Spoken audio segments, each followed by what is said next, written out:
Okay, so now let's take a look at this other one here, the one prior to that money spot here, and we look at this one here, and we're like, okay, well that one doesn't really look like a money spot. It can, but it's coming down in like a downtrend.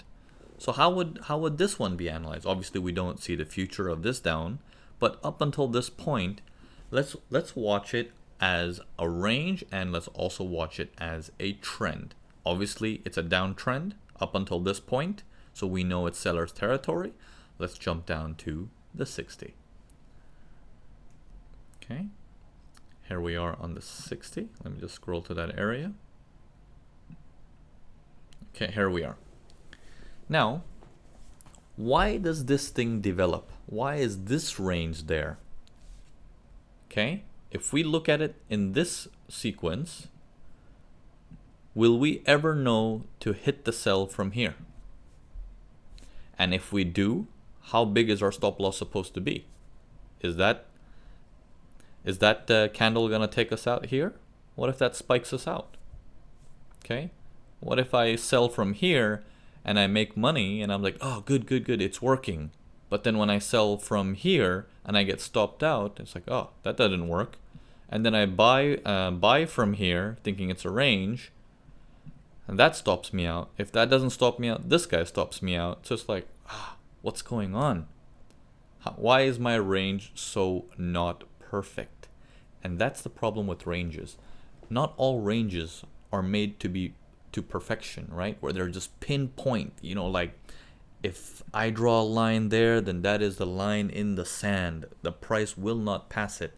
No, that's very dangerous. That's very dangerous because we cannot determine if prices are going to spike the ranges. And if we put our stop loss all the way out here, for example, then whether you trade ranges or nothing, it won't matter. So we don't want to do that either. We want to read the story as well as possible. So let's take a look at this carefully. Let me remove the lines now and read it with me in terms of the downtrend. This was the downtrend. This was the seller's territory that we saw on the 4 hours. Okay, I know some of you guys might be like, oh, isn't the line supposed to be here? Yes and no. I'm looking at this based on the 4-hour picture that's implemented in my mind. And you guys can rewind a little bit and see it there. But seller's territory overall, right? Now we're looking for a pullback to come in so we can do the selling. Pullback comes in once. Okay, rubber band man running. He rests. He's running, barely makes a higher high. And then he rests what looks like 200%. Now, according to this, my buy should be dead. It's time for sells. But there's something unusual happening here. The first run that he did, look how aggressive that was. Okay? Also what we call the landmines, right? It's making a landmine on the way. It's going so hard and then resting a little. Going so hard, no higher high. So there's no sign of any struggle of the buyers. They're just going up full solid green candles, like green, green, green, green, full solid green candles. And then the sell comes in, making a V formation. It's like, what is this? Is that the sign of my big boy? He makes the distance, but look at him. He's getting pressure. That means my big boy, even though he makes it down there somehow, what kind of pressure is he getting? Who is causing him problems? This makes the price go up yet once again. Now, at this point, we might feel we have 1 point, 2 point, 3 point, 4 point. So it must be a range, but that's an incorrect way to look at the markets. If you look at the markets like that, what's going to happen is you won't understand the story. You must understand the story that price is getting re-pushed up from here, and we will see what happens at these areas. We don't know yet. We will see what happens at those areas. All we know is the buyers are currently dominating. So I'm going to go in a little bit here so you guys can see it nicely. Okay? So in this phase, let me get my marker back. Here we go. Yeah, so in this phase, let's go. In this phase, we're seeing buyers, rest, buyers, and then choppy, nasty sellers come in somehow, followed by, I would even argue it's sellers till here, nothing there, sellers till here, doesn't look so great, and then the buyers kick it back up. Now they kick it back up and we're like, is it gonna do something here? Stops for a bit, goes higher, comes right back down, because apart from this landmine, there's also one up here. Okay? Or if you want to call it a supply or something like that. So that one, there's something up there that caused aggressive sellers to come in. So it stops the market there, and we're like, well, let's see what happens. We don't know. We don't want to hit the sell yet because we just saw buyers come back. So this is something, as traders of you and I, we're like, I know this is a range, but I will not touch it. Okay? I will not touch it because it's too soon to touch it. So the sellers come and hit it all the way down. Okay, now here, the sellers look aggressive, much more than the buyers. Which means, is that my V? After all this weird struggling of the buyers, no higher high, struggling on the way up this time, followed by a V formation with some aggressive sellers, I guess my sellers are here now. Here's the next tricky part. Ready? Here's the next tricky part. Oh, sorry, I need to delete this. Okay, I'm just gonna do it like this. Here's the next tricky part here. Now, we just said that these buyers were struggling on the way up, like chop, chop, chop, chop, chop, no higher high. Finally, we get a V formation that looks worthy enough to call our big boy. But now it's at the bottom of the range. And at the bottom of the range, we're thinking, well, we're supposed to hit the buy, right? Do you notice how all these range traders are actually getting in on the wrong time at the wrong spot? They're thinking it's a buy now when we're like, oh yeah, I think our sellers are getting ready. But everyone who's doing the ranges is like, that must be a buy. Well, if I can, just squeeze in some profit. No, we don't want to do that, right? We don't want to do that. And it's a horrible, nasty mess to get into. Then the test phase happens. Goes up, crashes down, rebounces from this area, goes up, reaches the same landmine, starts to crash down. There's a landmine here for the buyers. Still, okay, notice both of these times, buyers were aggressive, which means still stand by, stand by. Now, after a V formation, you arrive to the test phase or the money spot phase, right? So let me do that. Let me show you. Let me clear this out. And let me zoom back in. Sorry, let me zoom back in. Okay, so this was your V formation, which means your test is now going to show you some kind of a money spot. And what do you know? Another range. But this time you have more control of what is really happening, what the story is actually doing. And your job now is to play the range rules based on the story. You do not do it based on the range, but you do it based on the story. So, strong buyers up, no, stand by. Strong buyers up, no, stand by. Okay? Buyers come up struggling right now. We're like, perfect. We're starting to see some sell signs coming in. We want to sell as close to this upper line as possible in case this landmine reacts and takes the price a little bit higher. We should be able to survive that. Okay? If we enter down here and then it bounces from here, then every loss that you're in, and you're not, even though it goes down later, but that moment when you're in a loss, the fear and the emotions will generate wrong decisions.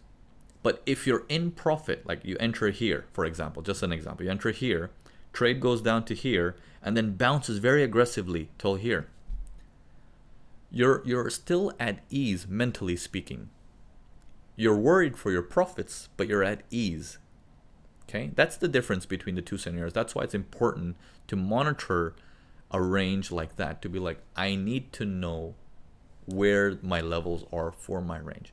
But now do you see when a range comes into handy and when it doesn't? Okay, so again, this is a very advanced topic. I hope I went into this in detail for you to show you the two different types. So this type, that one that's not in the money spot, I'm not so concerned about, but it will eventually create a money spot.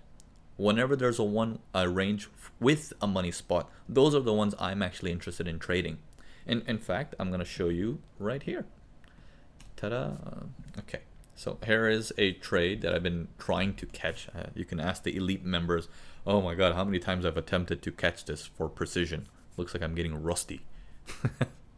Let me show you here. Okay. This whole sequence is inside this massive range. If I show you on the 4 hours here, okay, it's inside this massive range, and it's like, well, do I sell it from the top, buy it from the bottom? And, you know, what's the sequence?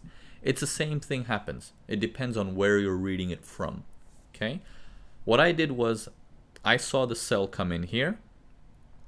Okay, I was reading the story. I'm like, I know the market's in an uptrend.